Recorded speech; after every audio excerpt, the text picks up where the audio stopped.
Welcome back to the big question. We're talking about the controversy of the Auditor General's reports 2013-2014 financial year.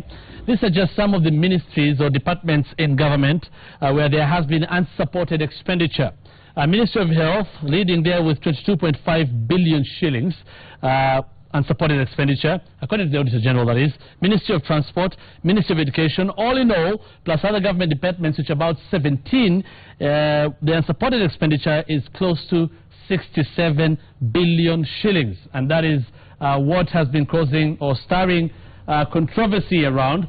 Junaid Mohammed, who is the Member of Parliament, Suna East, joins us now. Thank you for making time for the big question. And Mithika Linturi, MP, Gembe South, thank you for making time as well for the big question. Also in our new studio, tonight we're being joined by Steve Kimani, our business editor, who will be there with Accountant General in Treasury, Bernard Ndungu. Of course, like we told you earlier, Cabinet Secretary Henry Rotich could not make it. He fell ill. We're expecting him tonight. There you go, Steve Kimani, business editor.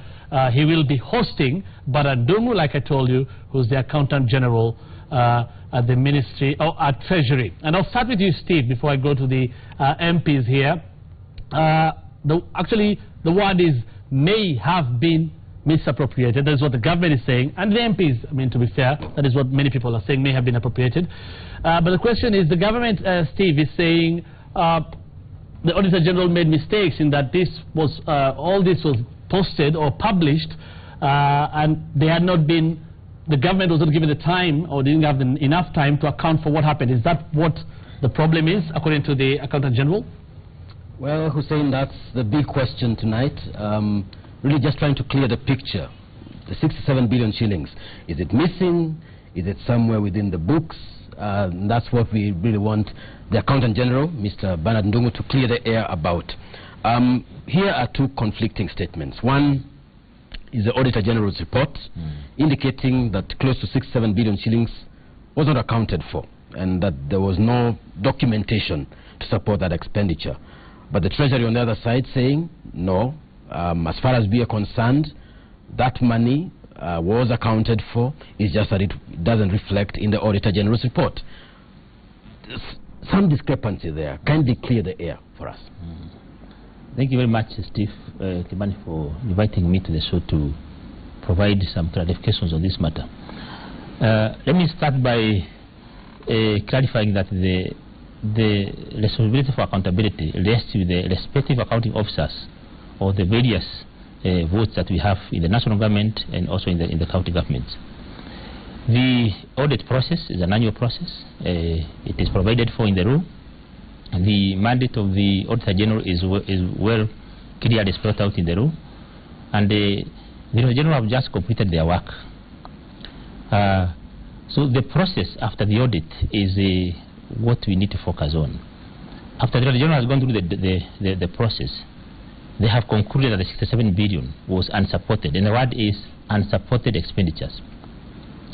There's a difference between unsupported expenditures and misappropriation of public funds. There is one more step remaining.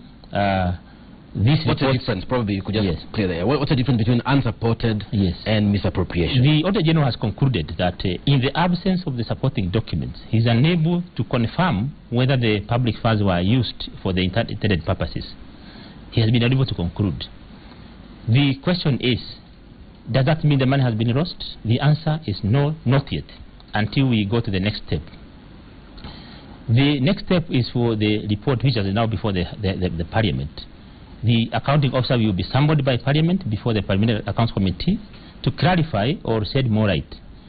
As a normal procedure, we in the National Treasury, once this report is out, because it's also forwarded to us by the Auditor General, we write, and we have already done so, to all the accounting officers to provide written responses on the issues raised by the by the Auditor General. We have reviewed those documentations, for especially the ministries have been highlighted. And looking through the reports, most of the accounting officers are saying that they actually have these supporting documents. Whether they were late in submitting these accounting documents to the Auditor General, or if I may interject there, a matter that needs to be determined. At the moment, we are not able to say whether they were late submitting them, or the Auditor General did not have time or did not consider the supporting documents. There will be a session in Parliament before the Parliamentary Accounts Committee, where the Auditor General will be summoned, the accounting officers, the respective accounting officers will be summoned, and each will put forward their case. If you can hear me, Mr. Ndungu, if you can hear me, thank you so much. Sorry for interjecting. The question is, why aren't there supporting documents? Why are you talking about supporting documents when this report has been taken to Parliament? Why weren't there supporting documents during the time where they were needed? Thank you. That's a good question. Indeed, that is also our concern as the National Treasury. Because during the audit process, the accounting officers are supposed to remain engaged in the process and provide all the documentation to the Auditor General. To the extent that these documentations were not provided to the Auditor General in good time is an issue that the accounting officers need to respond to. This is the issue. But the fact remains that we have looked at the documentation provided. The accounting officers have showed us those documentations.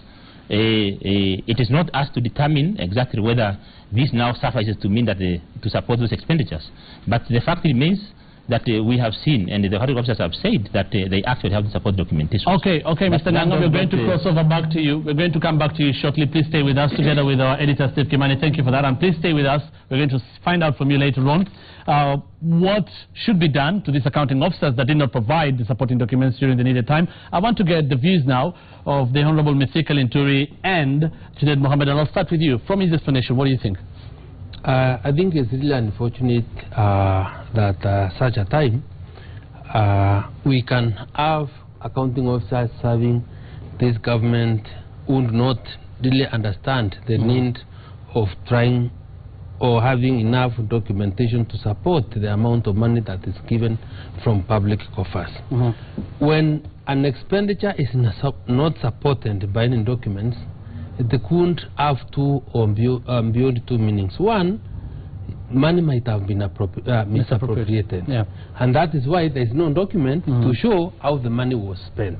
Number two, the money may have been used or utilized, but the propriety of that expenditure may not as well be ascertained for failure to have any documents. But the most important thing is that the people must understand that the audits are processes, and those people that are trying to politicize this debate are really getting it wrong. The office of the Auditor General is an independent office formed under Chapter 15 of the Constitution of Kenya, and with very distinct mandates. And for that particular reason, when any audit process is starting, when an auditor sets into your office, it will always tell you, we've come here because we want to look at the books of accounts from this period to this period. During the course of audit, and this is what I want the candidate to understand, that when that auditor is in that office interacting with the officers and any document, and by the time that auditor leaves office, there is something we call an exit meeting that is done with the officers of that particular ministry. So at that particular meeting, you will tell the people concerned that during our course of our audit, we found the MBCD documents are missing and we want this document. So he goes back to his office, does a management letter to them, telling them we want this information. So the Auditor General has certain deadlines to meet by law as far as the provision of timely reporting is required. So in the absence of that particular ministry giving the necessary information required by the auditors at the appropriate time, the Auditor General has nothing else other than to report his findings. Okay, let me hear from Junaid. Hussein, it is very, very surprising and shocking at this time and era of this country that an accounting officer with his staff cannot provide the required document to the Auditor General. This is just an explanation of the lethargy and the kind of rotten people we have in the government ministries. As far as the Auditor General is concerned, any expenditure that doesn't have supportive documents, to him is misappropriated fund, unless proven to the contrary. Now, it is, as Mithika Linturi has said, the Auditor General has timelines. Actually, this report has delayed by 6 months as we speak. He was supposed to table this report last year, December. He's supposed to report 6 months after the end of the financial year. So in itself, he has also breached the constitution. So if the accounting officers didn't provide the required documents, what do you expect the Auditor General to do? Okay. And you expect him just to keep quiet? Right. I want to quote this Public Finance Management Act and Public Audit Act. In fact, it should be done within 14 days after he's drafted a management letter to all these government ministries and departments. They must respond within that time. From Parliament, however, we have seen sections of MPs who are already criticizing the Auditor General. How does that settle with you? No, those are just misinformed colleagues of ours. They are not understanding the issue maybe properly. Because the Auditor General, he has already tabled his report in Parliament. And that report now is with the Public Accounts Committee, which is going to interrogate and, analyze the report of the Auditor General and table a report to the House. So that time, every principal secretary is going to, every accounting officer is going to have a date with the committee, or the Public Accounts Committee. So maybe they're not understanding the operations of the Auditor General vis-a-vis the committee of the House. They're just politicizing. Allow me correct my friend engineer. And with your due respect to my colleagues, our colleagues that are criticizing the office of the Auditor General, in my view, do not even understand what their mandate as members of Parliament is. We look at the Constitution, and at Article 95, Section 2, the business or the mandate of oversight is vested on Parliament. That's right. And correct. The Auditor General gives support to Parliament. So it's part and parcel of us. So when you see a member of Parliament criticizing the very institution that gives them capacity to interrogate or to grant the public purse, because that's our business, granting of public purse, appropriating revenue for expenditure, and getting a report from government on how that money has been spent. So the colleagues have been straight. Our colleagues have now become the gatekeepers of the executive in Parliament, and that is not their role. I will request them to look at the Constitution very clearly to understand what their mandate is, because Parliament is completely distinct from the executive. I can't add anything more to it. I wanted it to hear, because many of the problems where the gatekeeping is done is mostly from the other side of the members who support the government and misusing the tyranny of numbers. Now that one of them has put it very clear that they don't need to be the gatekeepers of the executive. Today, I think Kenya is a good day for this country. I'm very happy. I'm very, very happy. From both of you, what should be done? And I'll also ask that question to Steve Kimani and the guest here, Dumu. But let's start with you. From both of you, what should be done to these accounting officers that do not account for this money? Look, they've gotten away with it. Is that how it is? Because the country now, there's uncertainty about. The Auditor General has asked for documentation. It didn't come on time. He had to proceed because he has his mandate. Correct. What should be done to these accounting officers? One, let me suggest this, Hussein, that the chief executive of this country must take judicial notice of what is happening, and what is accounting officers are doing. If they are not able to learn from the office of the president, I don't know where these people are going to learn from. Because when you look at the ministries that under clean Bureau of Health from the ministry or from the Auditor General, it's the presidency. Meaning that whatever the president is saying is people are able to walk his talk. They must learn from him. And if they have not taken audit processes seriously, then they had better do it. And if they don't, then the president must really take disciplinary action against them, because the kind of picture they are depicting to the public is that this is a government that does not use public funds to prudent use for the good or for the well-being of the Kenyan people. Very true. And is there something that Parliament can do formally on this? Yes, Parliament will do. First, to say the amount of money involved in this matter is 67 billion shillings. This is not loose change. This is a huge amount. This is twice the amount that was used to build Thika Superhighway. Number two, Parliament will take action. I sit in the Public Accounts Committee. We will scrutinize those accounts. And if any principal secretary will not be able to provide documents at parliamentary level, there are measures to be taken, because he has to take responsibility for the loss of those monies. So there is no way he's going to escape from that rule. But before even Parliament does their work, yes, the executive should do their administrative job by taking action on them. And that is Number why two, I want to read this message. Every ministry has an internal auditor. What is the work of the internal auditor of the ministry? Let me read this text by Dr. Mugiri Wagidendu in Kenyatta University. It says, let the Auditor General stop playing politics. Why was he in a hurry to publish his reports without putting into account the explanations and supporting documents which he had been given by the ministries? That office holder should act professionally and avoid being used for cheap political points. And he should liaise with Treasury and accounting officers to resubmit a more credible report. Let me put one point very clear for Kenyans. Auditor General does not keep records. Auditor General is not the custodian of documents that has been used by ministries. It is the responsibility of the ministries to provide those documents with the Auditor General. You can't take the horse before the cart or something, because if you don't provide him with the documents he has requested, do you expect him to go and break into your safe and get those documents from your ministry? No. Okay. So you let us not say the Auditor General does not have, has not done a good job. Okay. I want to engage. Yes. And Hussein, you really need to understand the level of ignorance in this country. And because to me, I find that really ignorant.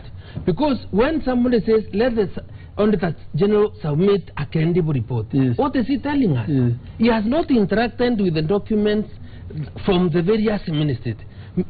The Auditor General himself has taken time to peruse those documents and has seen this document is missing to support this expenditure. And someone who has not even read the report or looked at the documents then is faulting the report from the Auditor General. Let us be objective. Right. I'm coming back to both of you, and I want to ask if there could be double standards when this happens to county governments.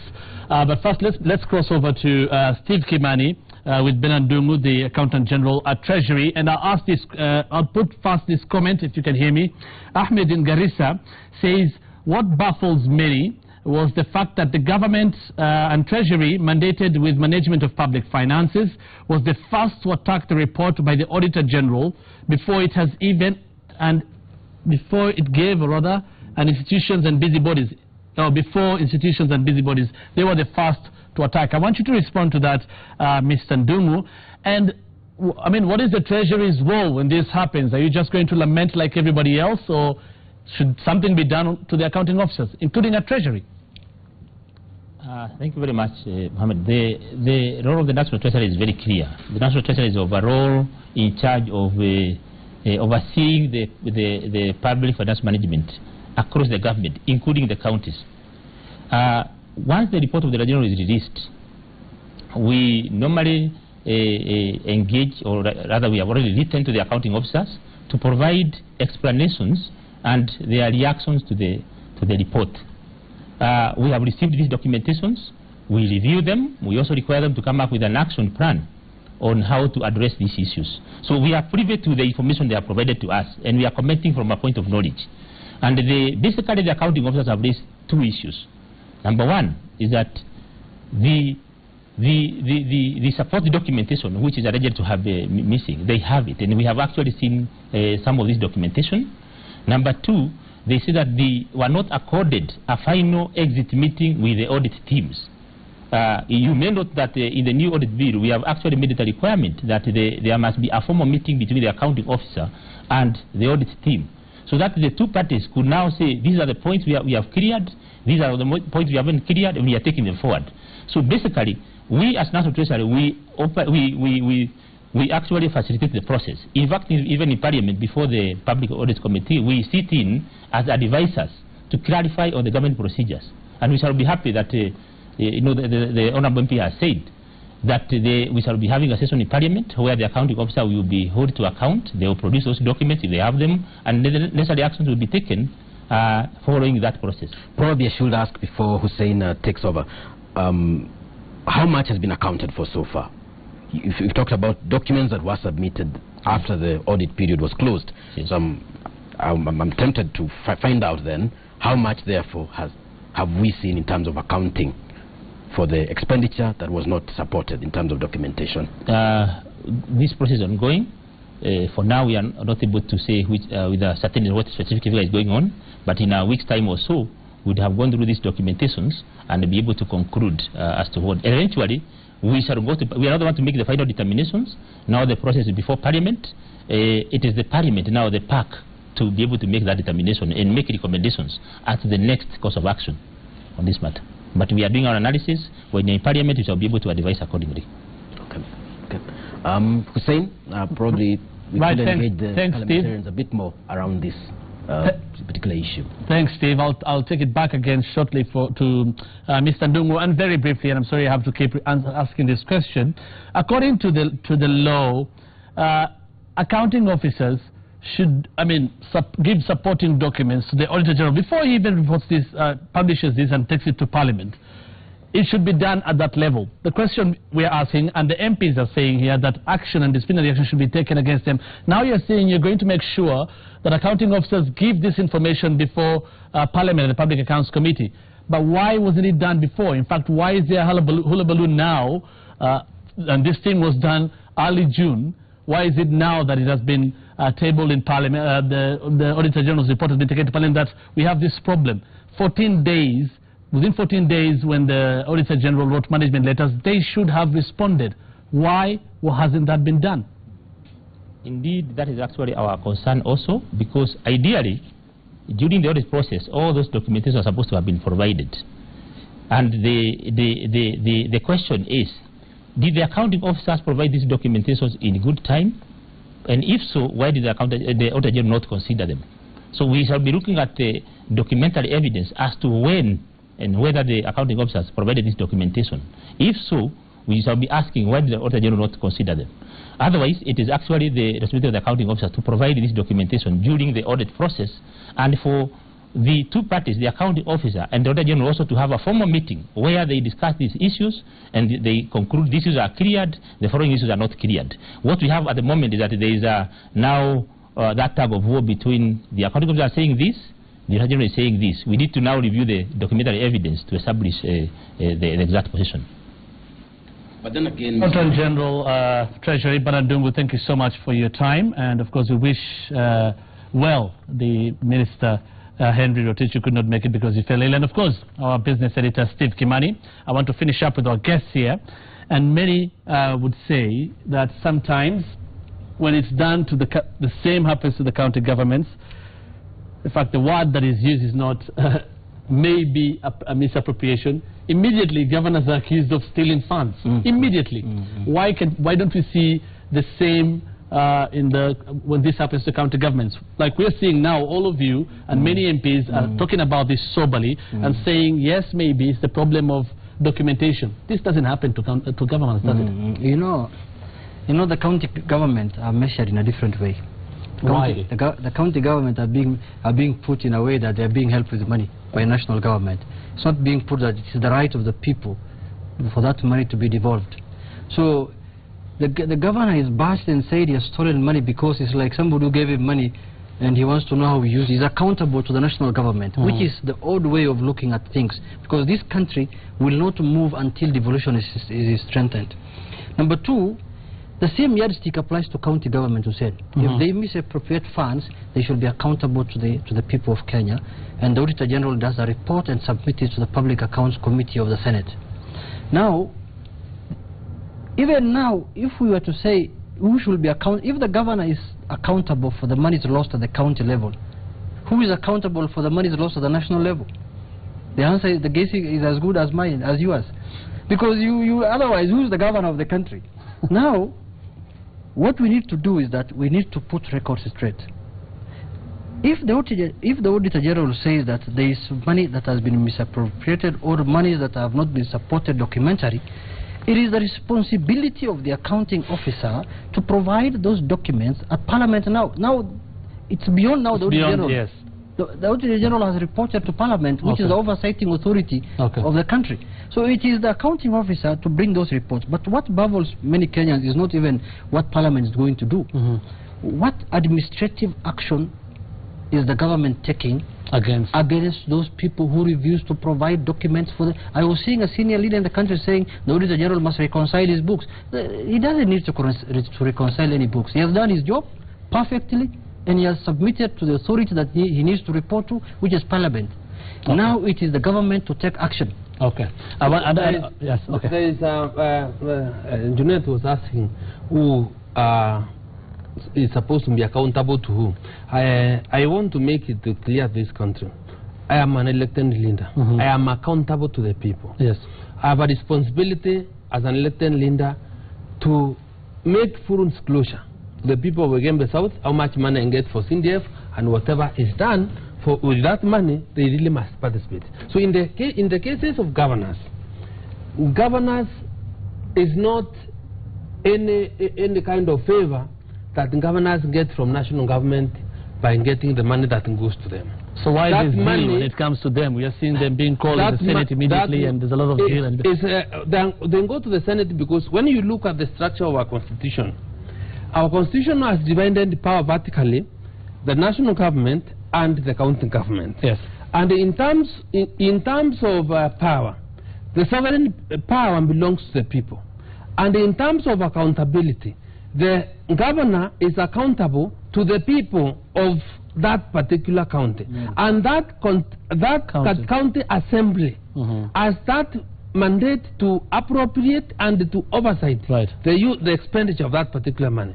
If it's the national government has a responsibility through the elected representatives of the people of Kenya, which is Parliament, to go and explain what really happens. So in the failure of any part of government, either national or county, going by what is supposed to do, then you find that they will be offending the constitution itself. So we are answerable to the people. The president is answerable to the people. The governor is answerable to the people. So the buck stops at the governor and at the presidency in failure for them to explain whether prudent resources, money, whether money was prudently used or not in the country. Just to add on that, finally, the discourse you are seeing in this country today is the benefits of the new constitution.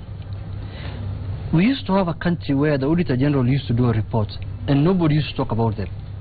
They used to be given to Parliament silently. Parliament does their report silently. These are the benefits of the constitutional officers that the new constitution has created, like the Auditor General's office, the DPP, and these distinct offices where the Auditor General is independent and does his work independently and reports to the people's representative, where the sovereign power of the people is vested, is delegated to, which is Parliament. Right. So these are the benefits of the new constitution, and we must live with that, within that, because there are people who are yet to believe that what the new constitution has brought, they want the old order. It's not going to work anymore. Okay. Honorable Junaid Mohammed, Honorable Mithika Linturi, thank you so much for making time for the big question. Keep talking to us on 22422 and on Twitter using the hashtag The Big Question. We'll look at your texts and tweets after this break.